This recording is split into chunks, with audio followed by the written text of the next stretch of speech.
哎，干什么？你想气死老子呀？这是毒血。我来。这。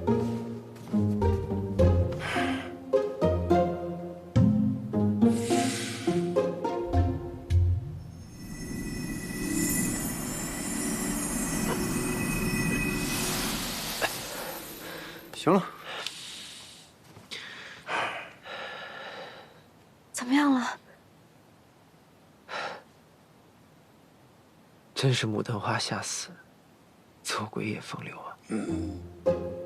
没眼看，没眼看呢。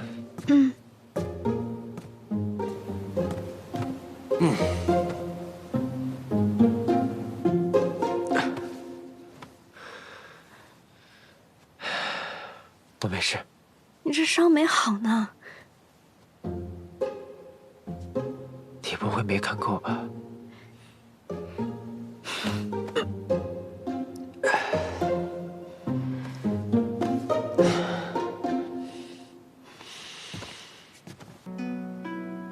带我回乌龟海疗伤。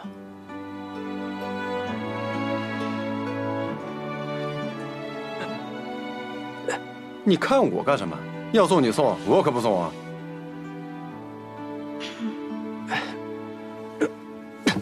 又哪疼啊？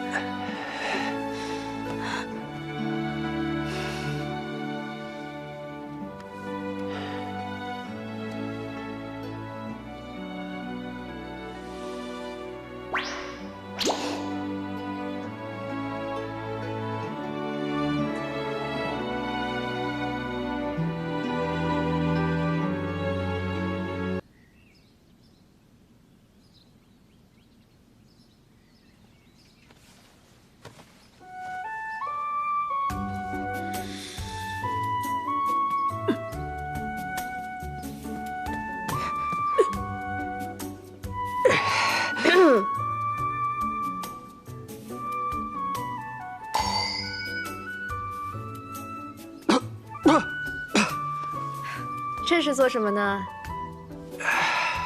检查伤口。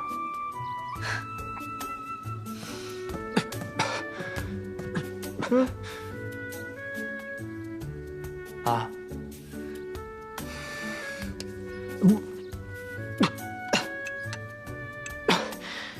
谋害亲夫啊你！宪君，你说话注意点啊！我们之间最开始就是假的，到现在更不是这种关系了。那你去医院时尚瞧一瞧，看一看，那里是不是还有你跟我的名字？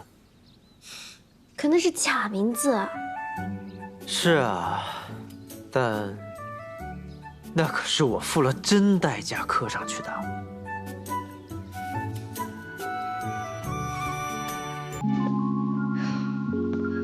我既然知道了黄粱梦的药方，就算大家都说丁入木星已绝迹6境，但我也不会坐以待毙，还是要去找他。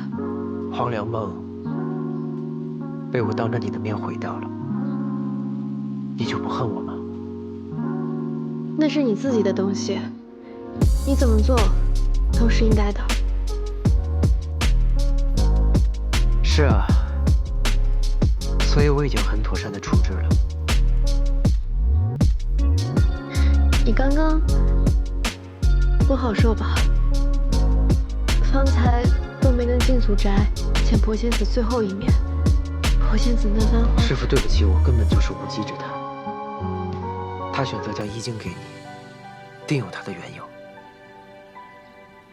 至于他到底瞒了我什么，我也自会查清。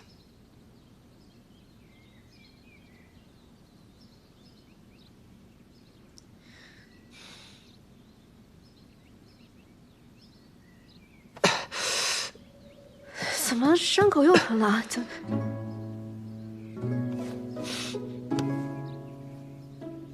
我饿了，陪我去吃饭吧。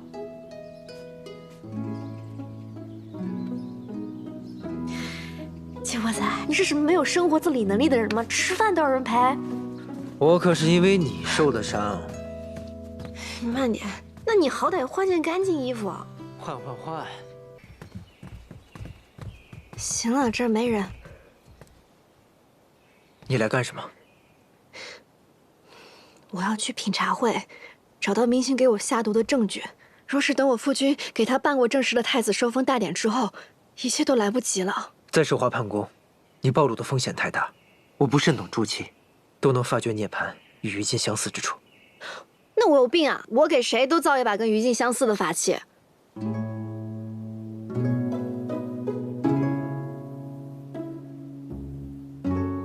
我助气的本事，你也就见识了一二。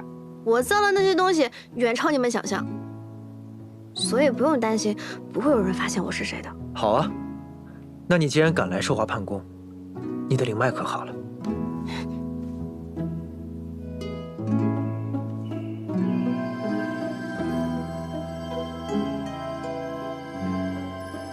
有劳祭仙君挂心了。许是神明垂佑。哦，也是多亏了司徒仙君给我炼的灵药，否则我也不成了。司徒仙君？司徒岭？司徒岭。还有我师傅也给我渡了大半灵力。现在我也不知道到底是解了毒，还是暂时恢复。总之不反噬了，性命暂时没有问题。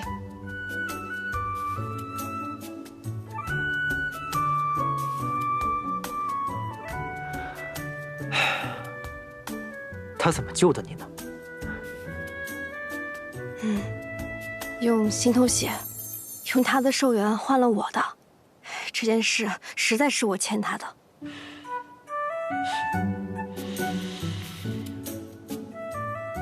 怎么了？很好。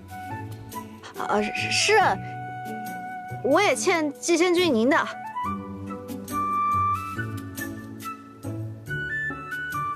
虽然黄粱梦药方始终没派上用场，但若非祭仙君相助，我早就死在那寻药方的路上了。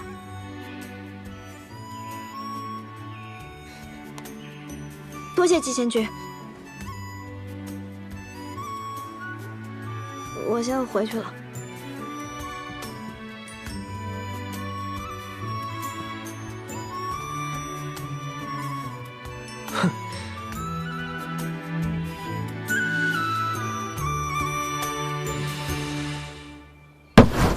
主上真的把黄粱梦给了明义？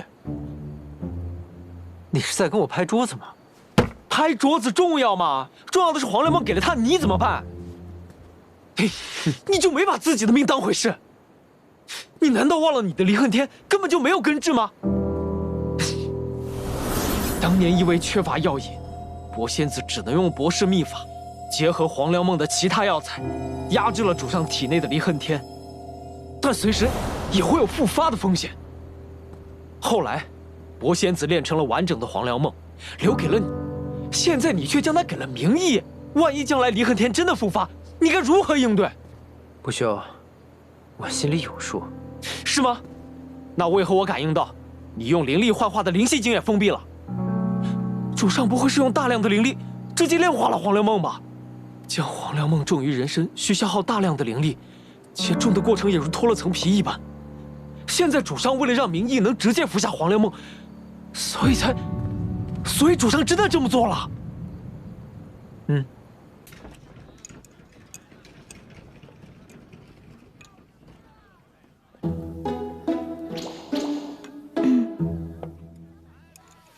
好嘞，香喷喷的，来，小麦拿到那边桌去啊。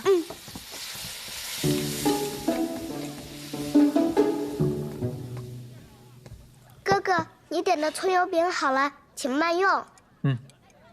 你眼里只有哥哥啊？哈哈，姐姐，长高了，去忙吧，去吧。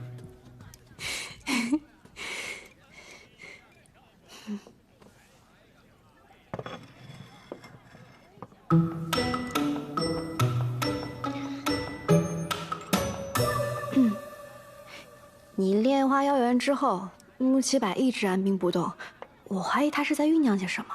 不急，他在暗，但我们未必在明。我已让不休时刻盯着穆七百，他的行动迟早会浮出水面。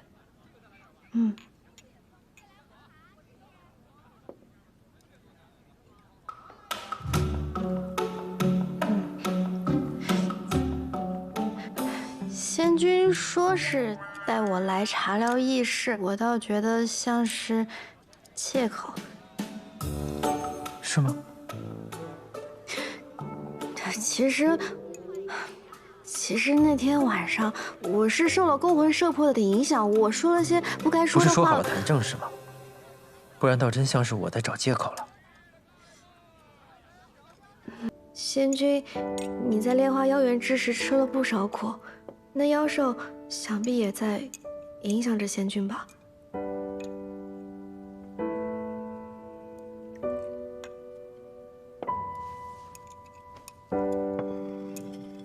他们一直在试图蛊惑我，想让我接纳他们的力量。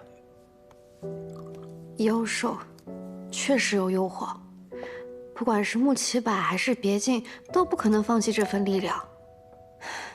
若非意志足够坚定，否则肯定会被妖元所影响。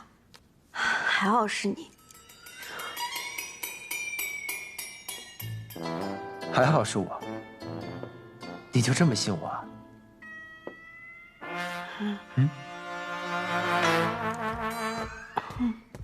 季贤君，神君有请。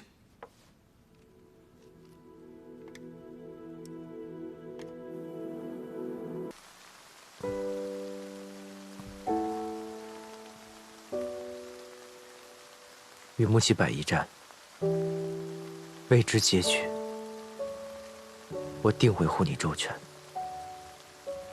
不过，你可要想好了，如果我侥幸未死，你可就再也跑不了了。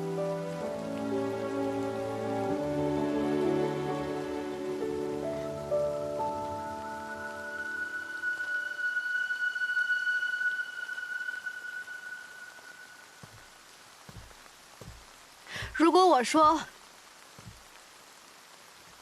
不是你保护我，而是我们保护彼此呢？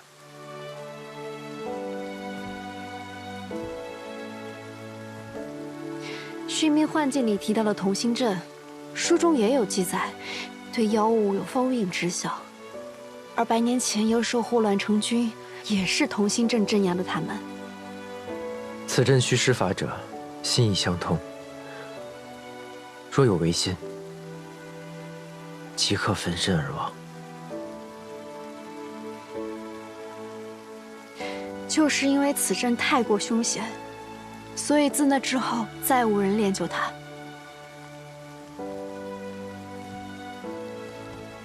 若是真到了这一步，那事情反而变得更简单了。因为你我一定同心。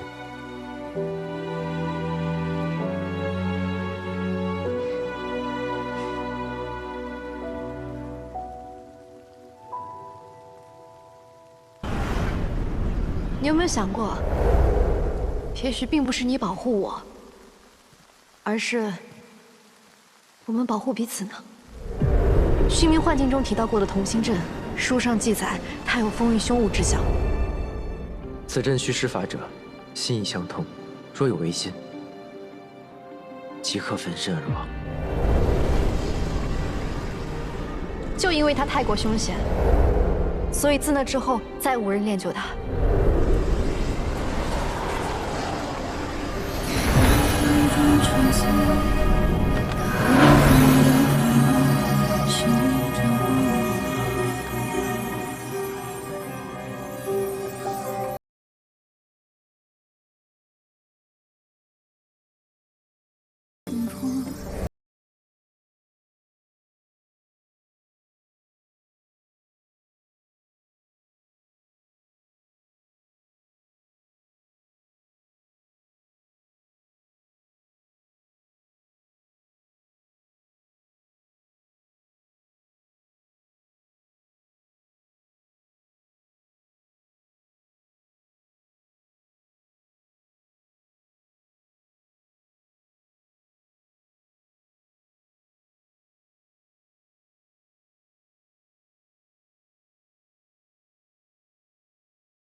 你怎么样？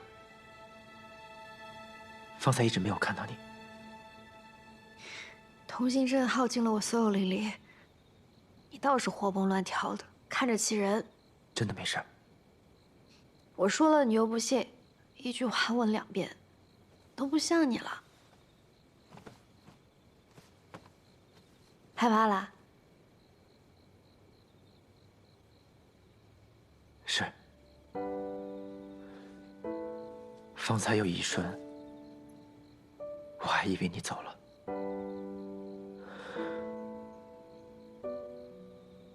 我说过，你再也跑不了了。但若是你要走，我也不会拦你。七夜节才刚刚开始，3日长夜，我会等你决定。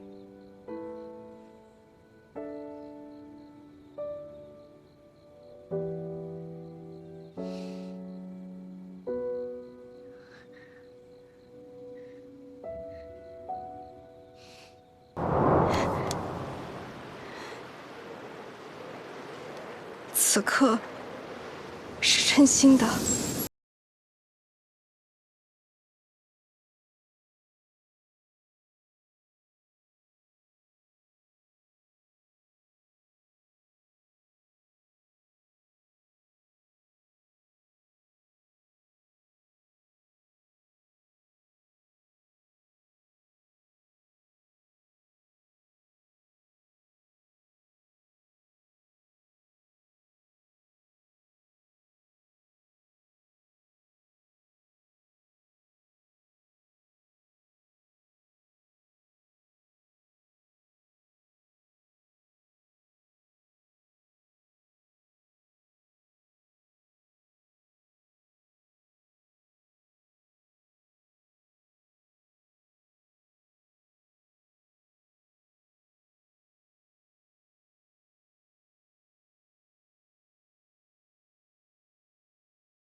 但是，你这么做，他一定会恨你的。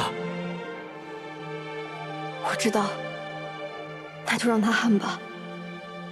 做错事的人，总得自己承担后果。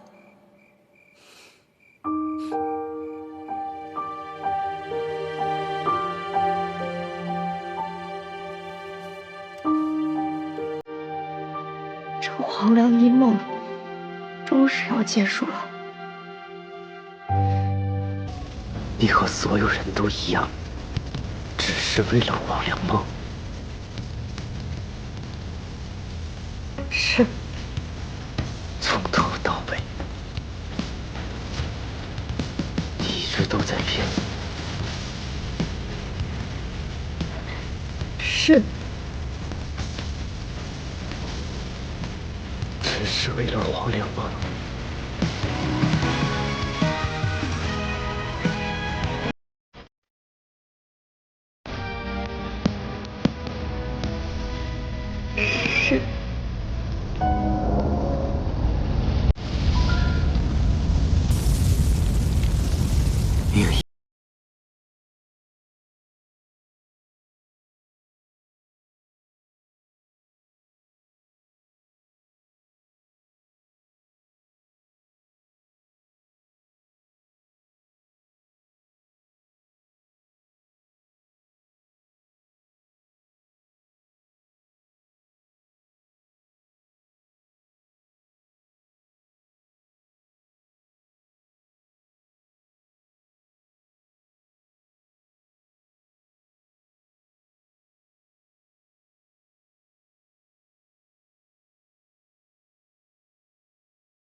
而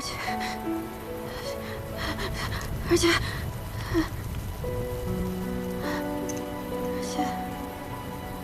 你的猫只剩下一缕神识了。发生了什么？你怎么会在这儿？信不是断了吗？是张台让我来的。下次不会再麻烦你了。即便是受了移花法的反噬，你身体也不可能虚弱至此。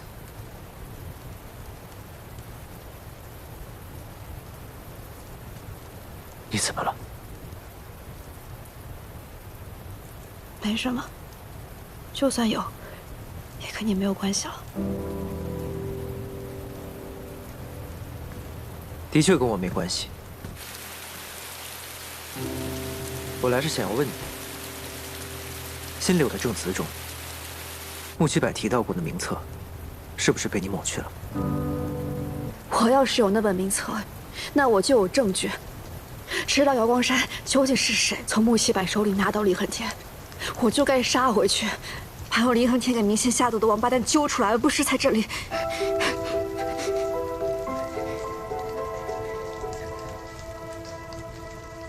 明宪中了离恨天，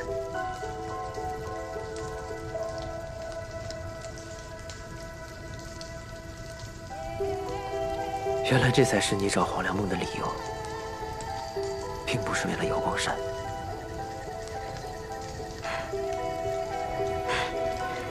同时拥有黄粱梦跟离恨天，确实能让人生出灵脉，突破修为。这么一来，我也能让瑶光山成功赢得青云大会。听起来确实诱人，可仙君放心，我还不至于无耻到这种地步。那你为何不早点回去？回瑶光山吗？黄粱梦都毁了，我回去能有什么用？看着明宪被离恨天折磨而死吗？他那么骄傲的人，怎么可能让人看到他现在这副狼狈之相？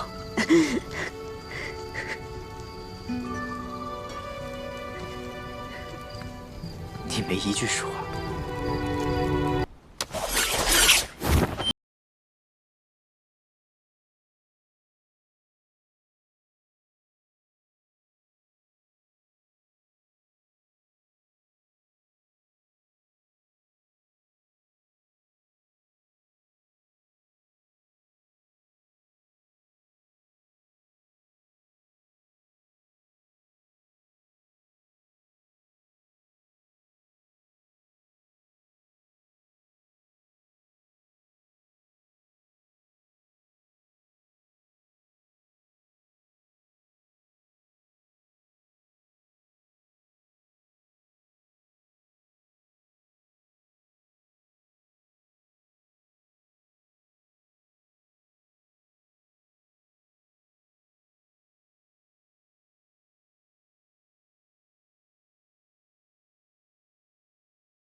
真的还搁着明宪吗？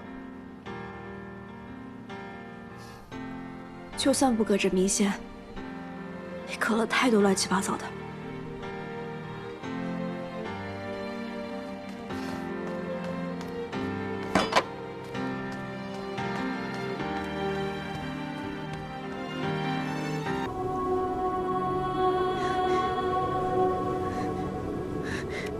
我没事。但明宪呢？他中了离恨天，断个灵脉就废了。也不管你的死活，到底是不是个男人？他不是，行了吧？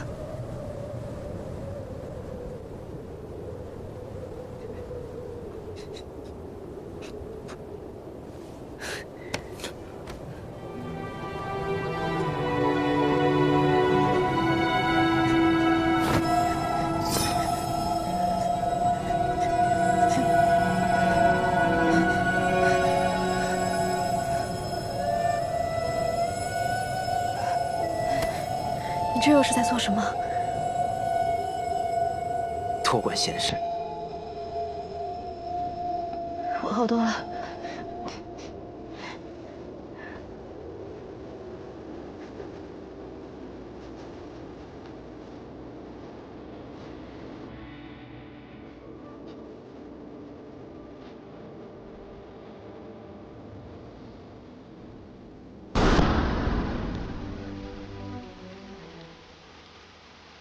离间那个铁扇法器叫于禁，可惜他已经被我给毁了。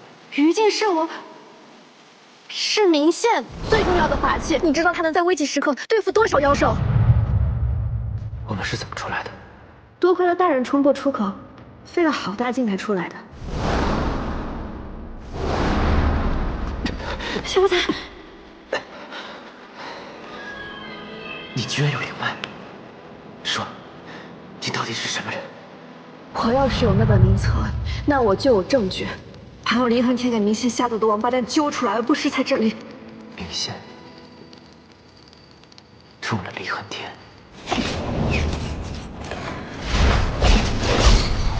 怪不得青云大会上明线的灵力明显弱了很多。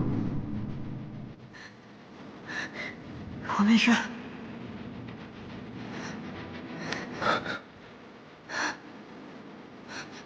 免疫的症状，即便是受了异化法的反噬，你身体也不可能虚弱至此。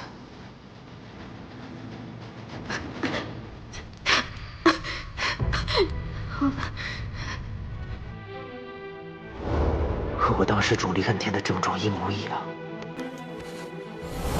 明明他才是中了离恨天的。我就是明线的未婚妻。那明线呢？他中了离恨天，断个灵脉就废了，也不管你的死活。到底是不是个男人？他不是，行了吧？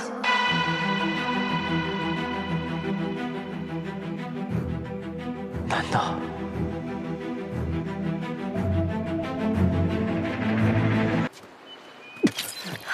七不在。上古神石的反噬，你这点微末道行，又能做什么？你这样下去，元神受损，我不能不管。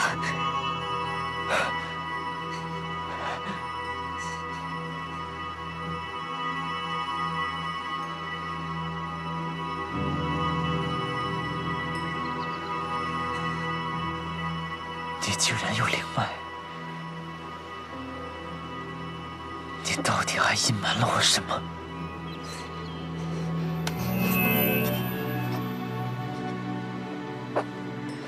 说，你到底是什么人？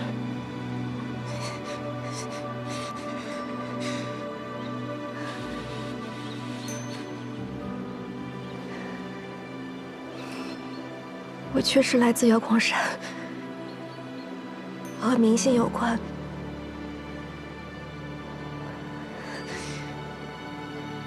我就是明线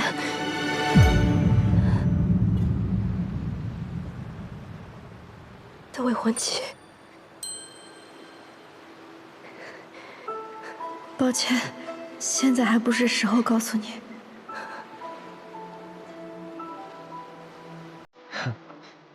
原来与我缔结心姻的妻子是明线的未婚妻啊！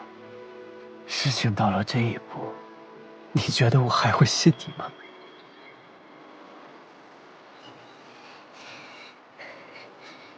你先把27还给我，我证明给你看。他在木岐百嫩受了很重的伤，若不及时治疗，他就没命了。我求你。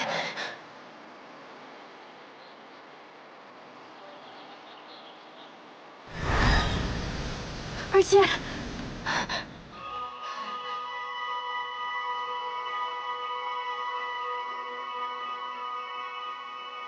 好了好了，没事了。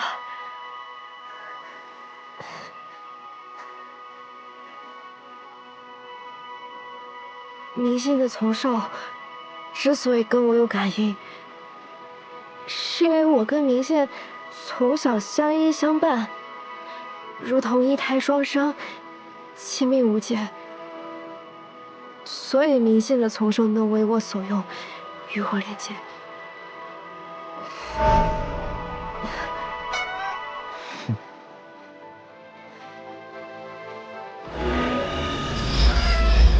而且，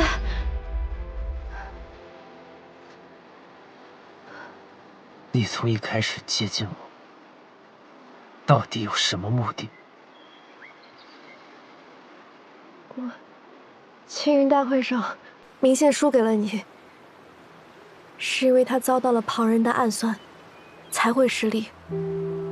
瑶光山内部兄弟之间互相倾轧，明线有个同父异母的弟弟明星，他污蔑明线叛境，随后明线就不知所踪。我怀疑吉星渊有人勾结瑶光山内部，暗害明线。现在看来，此人极有可能就是穆七百。我为了活下去，也为了复仇，所以只能隐藏灵脉，离开瑶光山。后来就进了花月夜，想办法接近你。诚然，我的心思并不单纯，但是我跟你的立场是一致的。我怀疑穆七百有问题。我想从他身上下手，查到底是谁在瑶光山害了明线。而且我自始至终都没有伤害过你，我跟你一样想要对付穆七百。哼，我听明白了，你想要继续留在乌龟海，对付穆七百。是的。好啊。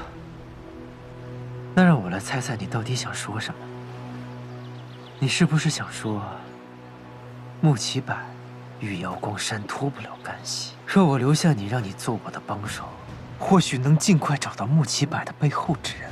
还是你想说，在别人眼中，你我已是一体同心？若是我将你杀了，你贸然失踪，反而会遭到怀疑，困住了我的手脚。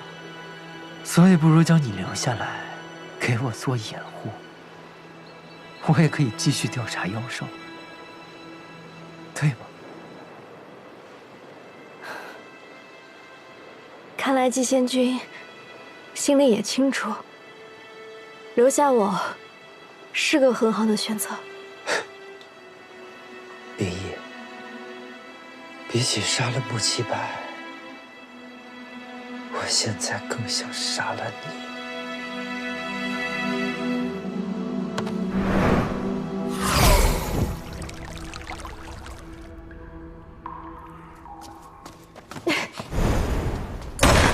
季贤君，很抱歉我骗了你，但现在最大的问题是妖兽君跟穆七百。季贤君，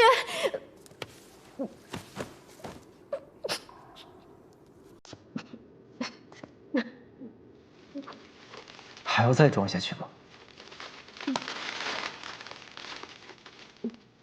没有，我只是，我的灵脉不是用引魂钉藏住的，是用了别的办法，所以适才消耗过度。何必再装出这副柔弱无助的样子？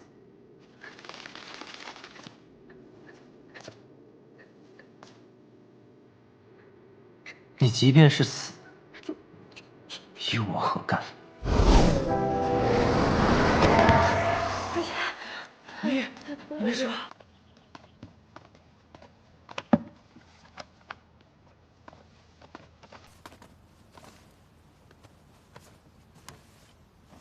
公主召见我夫妻二人，不知何事啊？先前发生了这么大的事，本公主总要过问的。不知公主还想知道什么？穆七百设计名义，我夫人就是为了褫夺我的斗者身份，这不是已经摆在明面上了吗？还有什么可疑问的？当然有，比如说，你是何时养了明线的从手？季伯仔，你我二人同盟，但你有太多事都瞒着我了。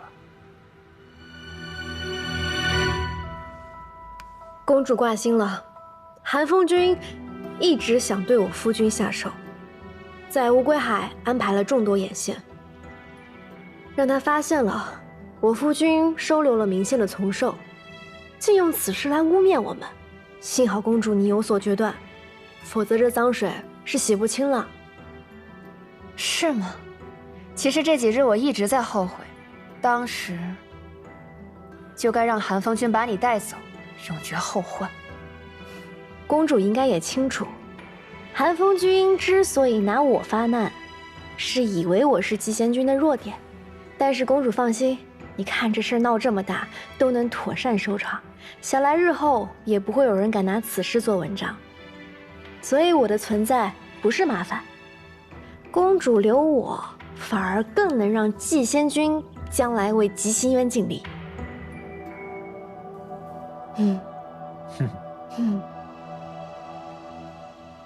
你倒也没有看起来的那么蠢。公主能稳坐寿华潘公尊者之位，想必也不全然如旁人所说。旁人所说？说什么？善良天真，胸无城府。放肆！你竟然……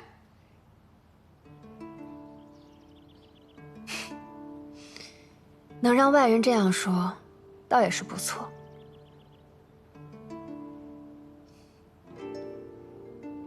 其实明义是明县这件事，实属荒唐，叔父也是全然不信的，只不过是找了个理由过来发难罢了。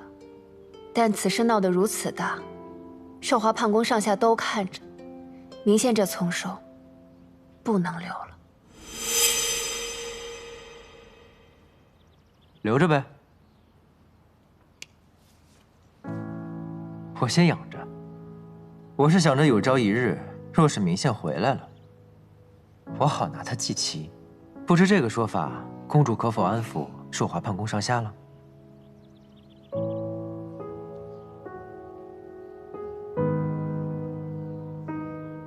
好，但季伯载，在外人眼中，你始终是本公主的人，所以以后遇事，你必须得先跟本公主商量。当然。公主，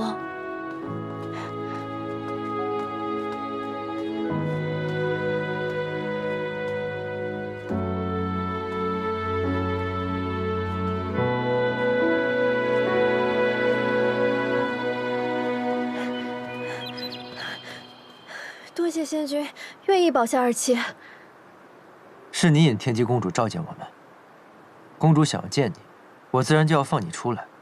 你是想通过公主提醒我，眼下我们还在一条船上。我是想到了公主迟早要见你我，但我没有引她做此事，没有这个必要。那先前，我将你遣送回花月夜，你前脚刚走，言萧后脚就到了，这也是偶然。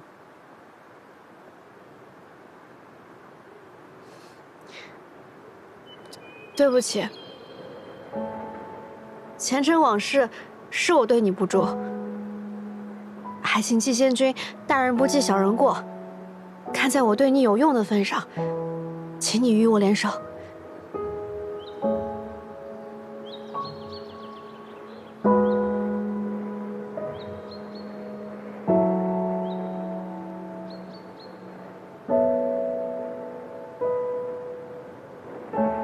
你很聪明，但明义想与我联手，仅凭聪明远远不够，得看你的本事和诚意。好，想要铲除未经炼化的妖兽，需要用化妖之术。此术需要以自身做化妖之鼎，将妖兽的妖元纳入，用自体汲取，再进行炼化。但此术也有伤害灵脉的风险。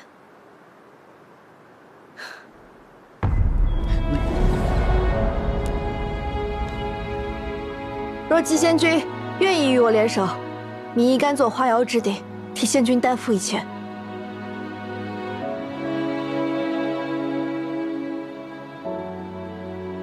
你起来。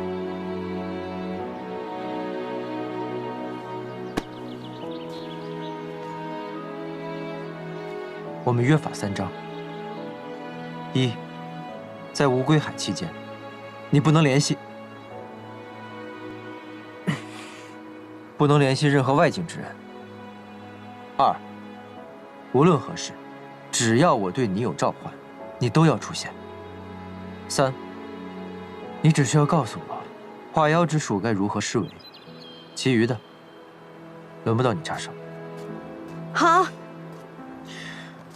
先前我与穆奇柏明里暗里作对，此次他用计不成，一定会再次周密设计，想要找到他豢养妖兽的证据，并不容易。但那只猫去过龙里潭，懂。他之前总想塞人进我们无归海，那我们也得好好查查他的龙里潭。那就看你的表现了。我会好好想想的，包仙君满意。穆奇柏喜种花木，但在他的院中只有那一棵树有长成之势，倒像是吸干了别的树，供养给自己。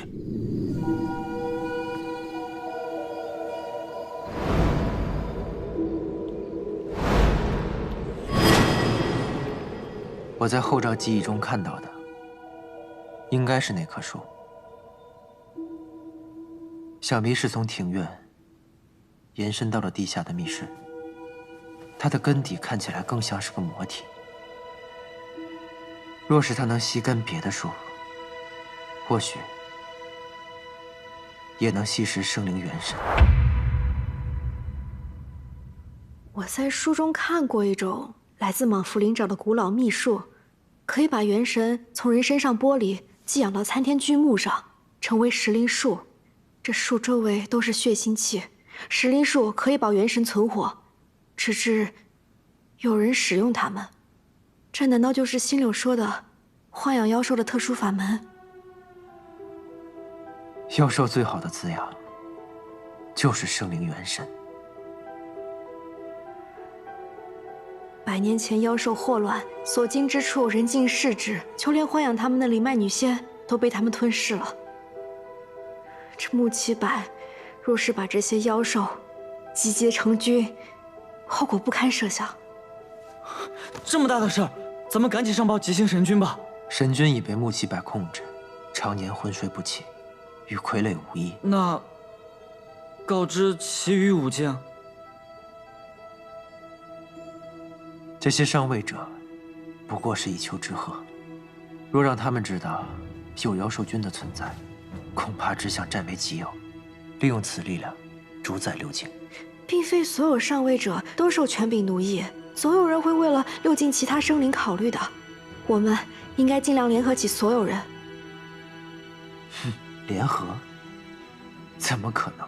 但是我们的力量势单力孤，那些妖兽军太厉害了，以我们的力量一旦无法阻止穆奇柏，六境会遭遇什么？你说下境供养7年，在瑶光宫那样的地方安稳长大，自然会相信六境中还有正义之士。若是你在尘渊活过1日，便会明白，什么才是人性的贪婪和恶念。若是妖兽军公开，轮不到穆奇柏作乱，六境都会为了此力量陷入混乱，你们瑶光山也不例外。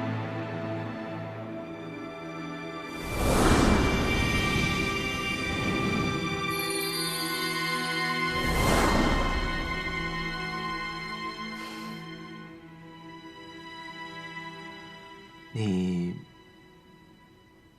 没有因为出身沾沾自喜，已是难能可贵了。原来出身上级，这样就是难能可贵了。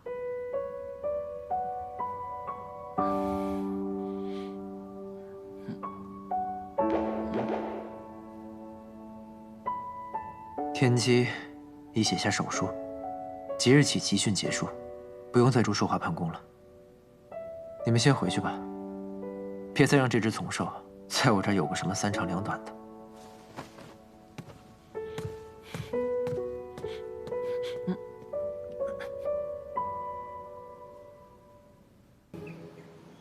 我们出发吧。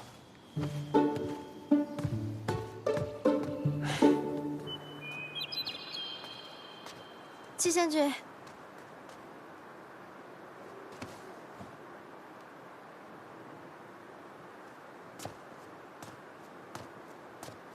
你跟季伯仔已经成功结下心意了，你赶紧把他送出门，我们好去灵溪井啊！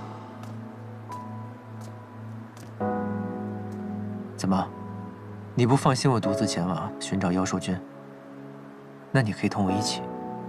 我不放心什么？我相信季仙君跟我一样，不会被这危险的战力所诱惑的。青叶风寒，季仙君此行危险，切以自身为重。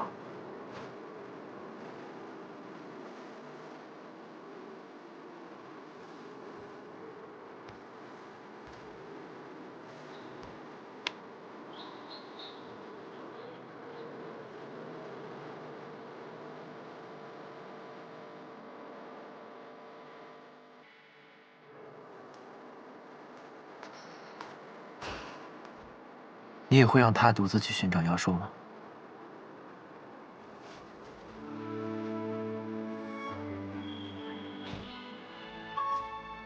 我的意思是，妖兽君这样的力量，不是谁都想占为己有。眼下除了我自己，我只信任季贤君。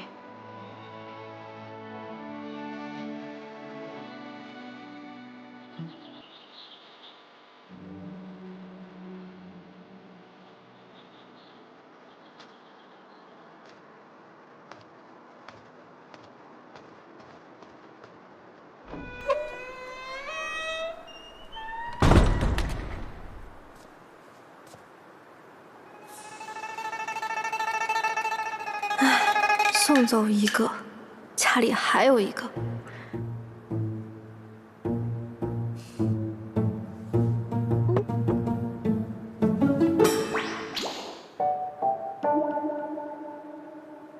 哎呀，荀婆婆，是季大人让你盯着我的吧？你吃点猪心膏，我呢，我就在这里坐着，我哪儿都不去，你盯着我，你尝尝嘛。不会吃。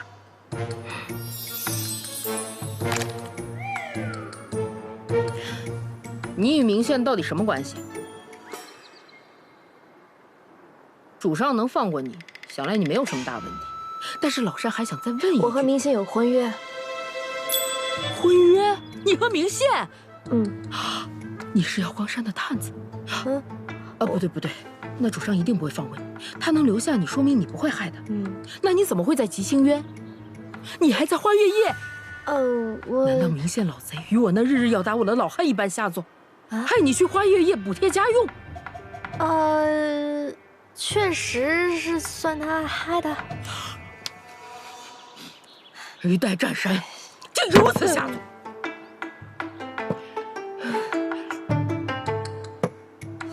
我跟你说啊，主上不会真的介意这些的。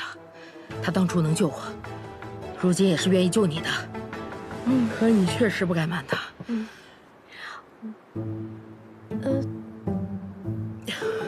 那确实有点过分了。我跟你说，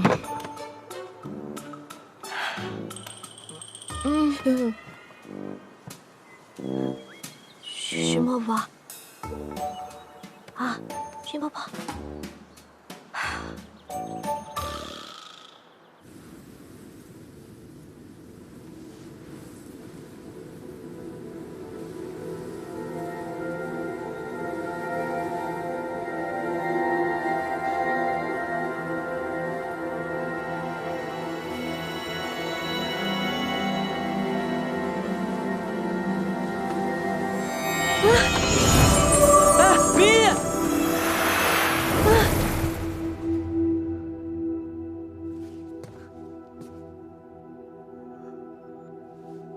我曾在书中见过陈渊描述，恰如此景。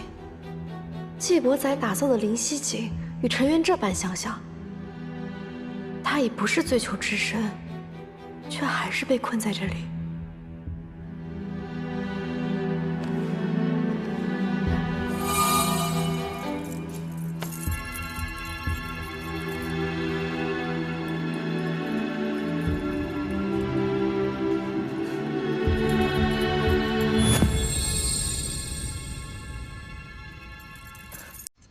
就在这儿。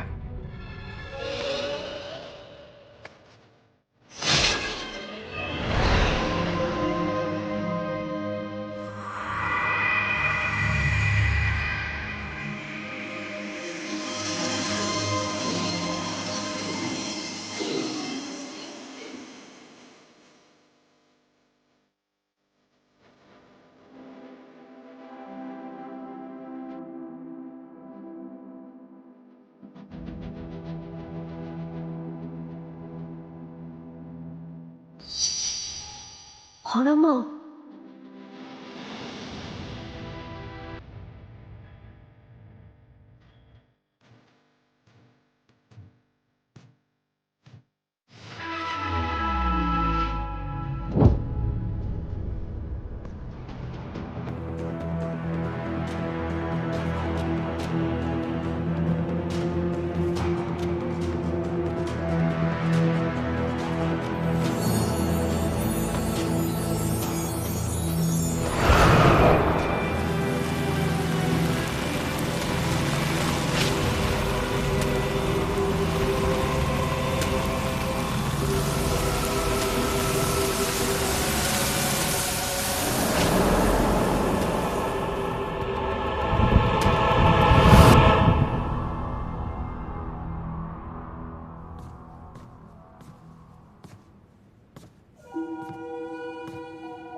血印。七伯仔与我结了心印，这是他为了防我。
若是有情人，琴桥自会相连，请上桥。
他们真的通过了蒙云潭的结界？怎么会？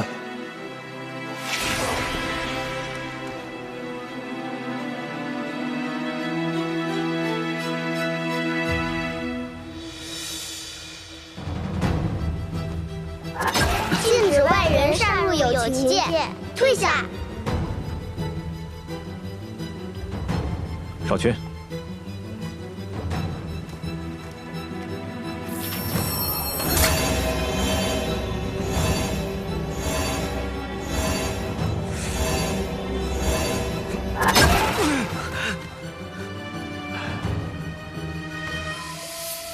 叔父应该清楚，这道结界，除非是有情人，否则进不去的。他们应该已经过了鹊桥界，进入蒙渊潭深处。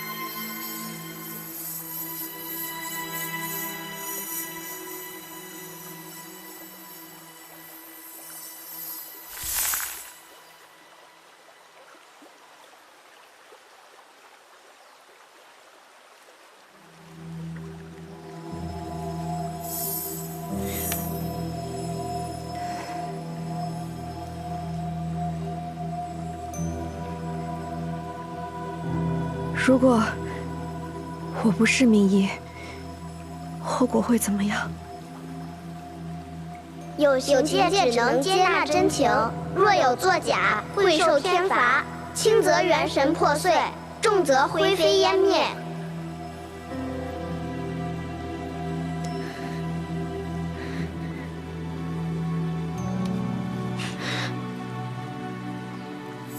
你不要命了？你阻止我，是怕我知道真相后，想要杀了你吗？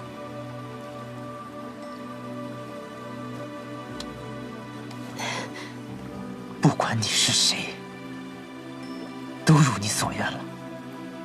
如今我们已经站在一条船上了，证明不了你的身份，我亦有麻烦。没有人能阻碍我想做的事，你也一样。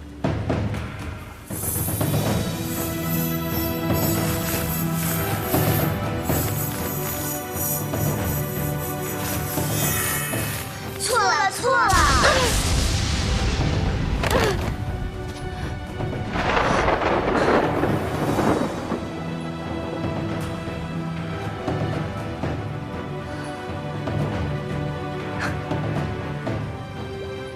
果然。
有情之人向漫天洒落的灰灵许愿，便可以长相厮守。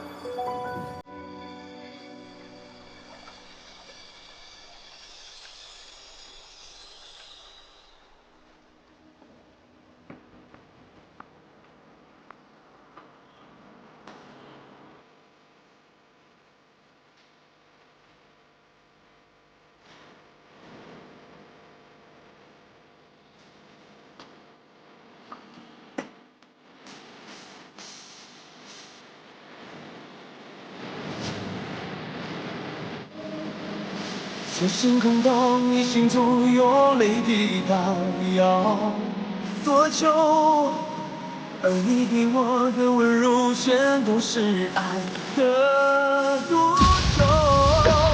我喝下了我的痛，是换你的自由。爱一个拥有，你言语最放手。在深渊背后挣扎许久，我想问天空，愿这一生盔甲总是为你破碎又如何？命运从来没有错，太阳日终将会坠落，我拼命抵抗所有的荒谬。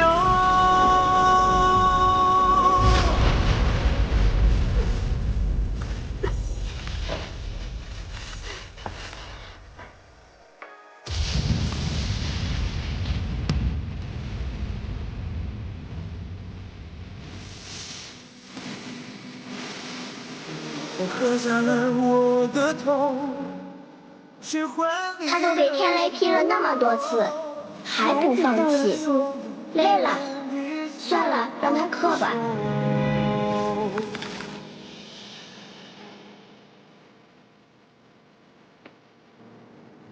小子，小子，小子。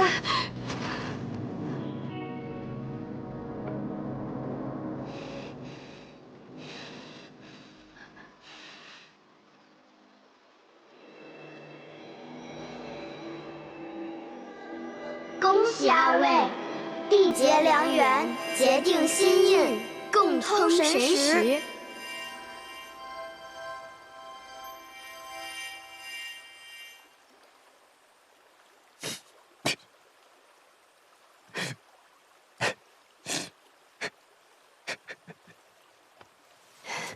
走，我们先出去。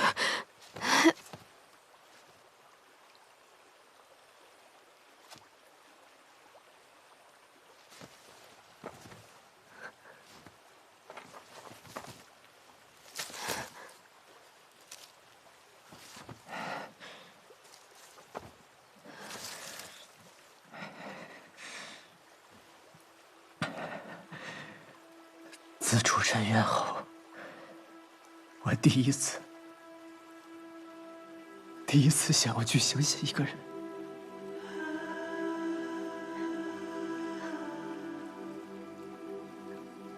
多可笑啊！从始至终，你都是在骗我。直到今日，我绝不可能再留下你了。你如愿以偿了？你很得意是不是？你看着我，每天被你骗得团团转，你很开心是不是？不是，在你眼中，我到底有多蠢？对不起，对不起，对不起，吉普赛，我够了！不管你想要的是什么，这场仪式我不给你了，我不欠你的。吉普赛，其实我只是。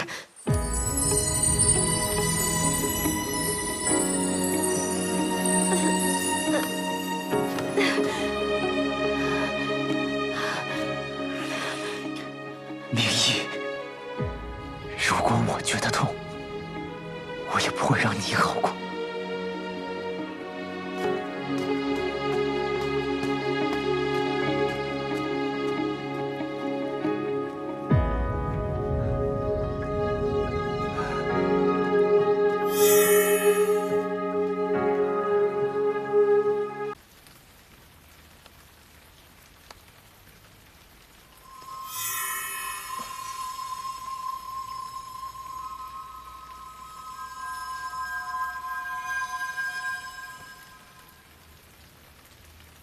你不必为我消耗灵力，不值得。我利用了若神，我利用它揭开了自己的仇恨。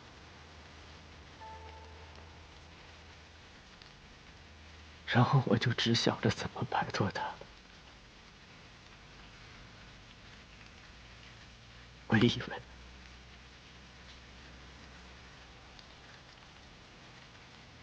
只要我将他送走，就已经算是仁至义尽了。我根本就没有管他的死活。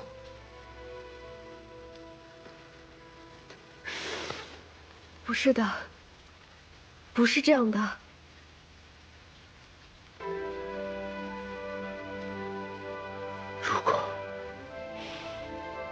如果我没有借伐木棋盘，他们和若水是不是就可以活下来了？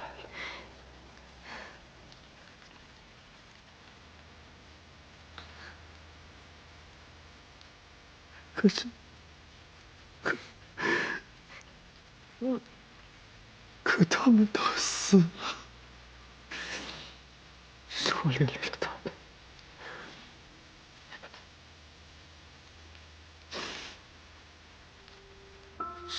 是，你不能把他们的死归结在你身上，不是你的错。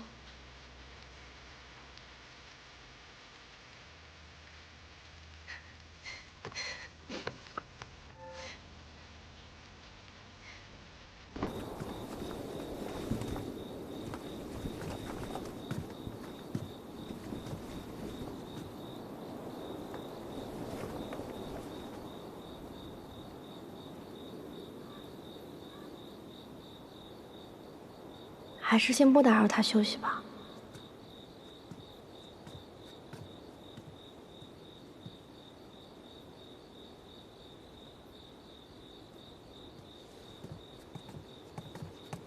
要找我？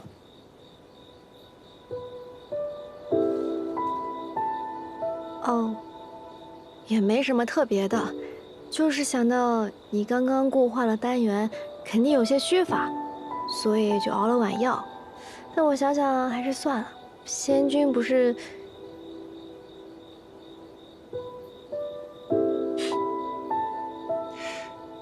不是，你这好意，我到底能不能领到啊？仙君不是说不吃外面东西吗？还在说这个？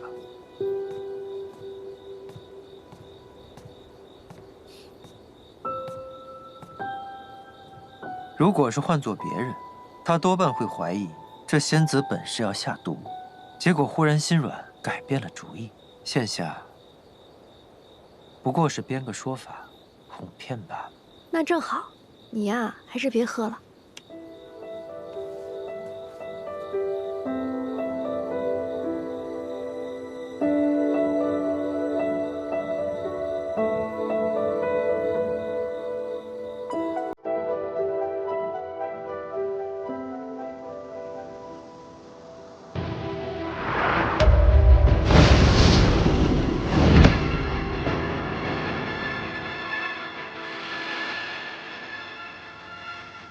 雕虫小技，不足挂齿。不足挂齿，但足以挂脸。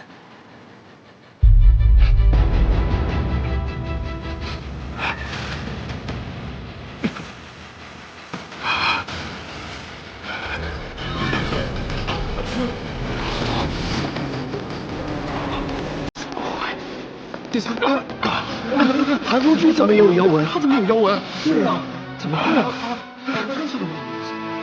他有妖兽啊！我把之前这引妖棘离注入在我身体里的妖气又放了回去，相信韩风君对这个办法不陌生吧？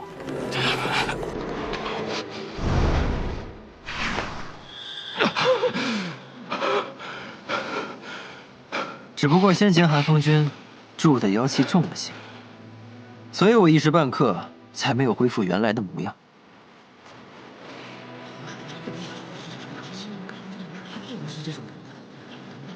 大家都看到了，我家夫君根本就没有豢养妖兽，有问题的始终是这枚引妖棘离。孟阳秋被韩风君诓骗，实则是韩风君在这引妖棘离上动了手脚，想要通过孟阳秋栽赃于我。我不过是以其人之道还治其人之身啊！若大家不信，不如我和韩风君一起去司判堂查个明白。对呀，你去司汉强，他这是真相大白，是检查一下核心人组上。怎么？韩风君不敢吗？那就请韩风君和季仙君随我回一趟司判堂，我一定会查清真相。验出到底是谁身上有妖气。司判堂秉公执法，韩风君是想违抗，众仙君可看着呢。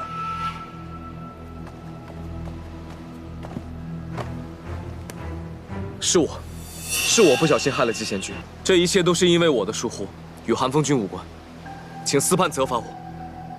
你不知道被虚名动了手脚，却知道不能用手触碰，哼！一切都是在下的过错，请司判明察。哼，韩风君啊，我看你应该去养狗啊，否则真是大材小用了。岂敢！实乃我的失责，竟养了这些置我于不义的狗东西。是我管教无方，害得季老弟你又伤身又伤神的。既然此人已经认罪，还是劳烦司判一定要秉公严查。当然。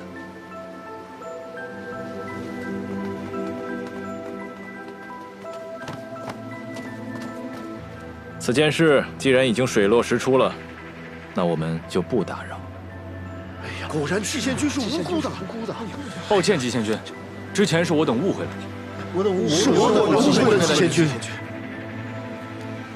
还请韩风君一定要找到豢养妖兽的人，将他碎尸万段。一定。到那日，本君一定请你二位前来观礼。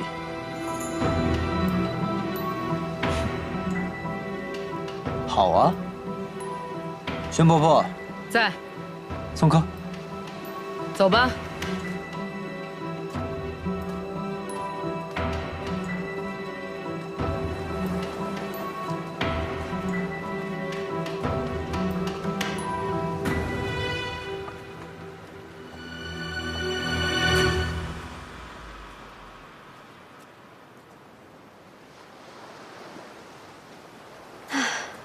这帮人终于走了。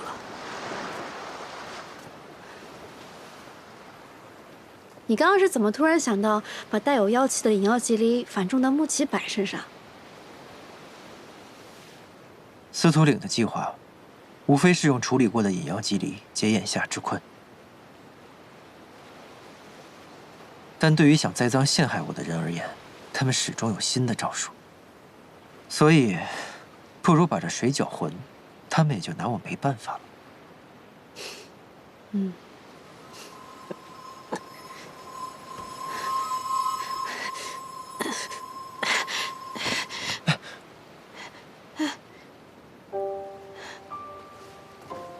你怎么了？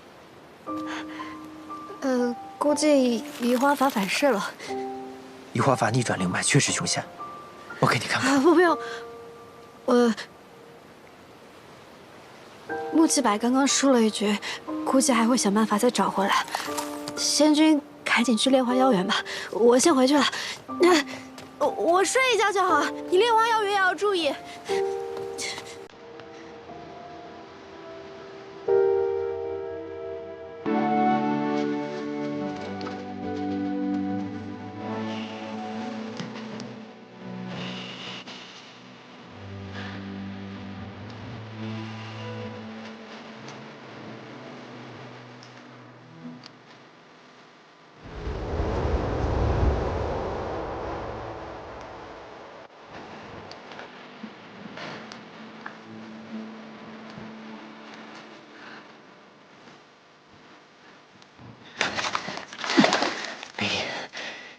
你现在不够清醒。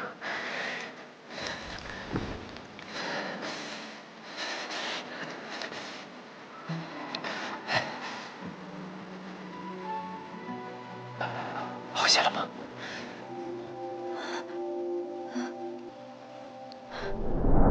你从头到尾都只是为了黄粱梦，是不是？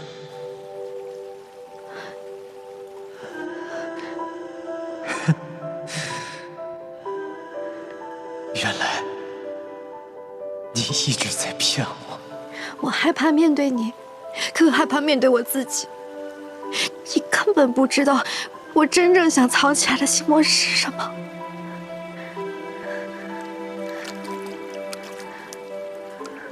明依，你看着我，你是因为中了勾魂摄魄术才会变成这样的。你忍一忍就好了，很快就过去了。明依，你对我可曾有过半分真心？我对你何止半分真心？你说什么？我对你何止半分真心？当初我们过鹊桥街的时候，你可用了法术？没有，从来都没有。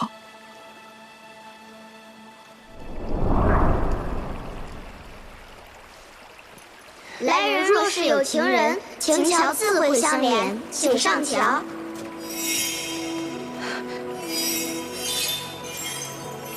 此处是六境有情者成婚之所，有神明庇佑，六境皆不可干涉。有情人入有情界，七重天的鸳鸟会衔红而来，你们便可刻名，厮守一生。我们没有情谊，鸳鸟不会来了。直接刻名吧。这就奇怪了，若你们无情，绝不可能通过鹊桥界。你说的，真心话。我心里就是有你，我心里就是有你。季伯才，你都不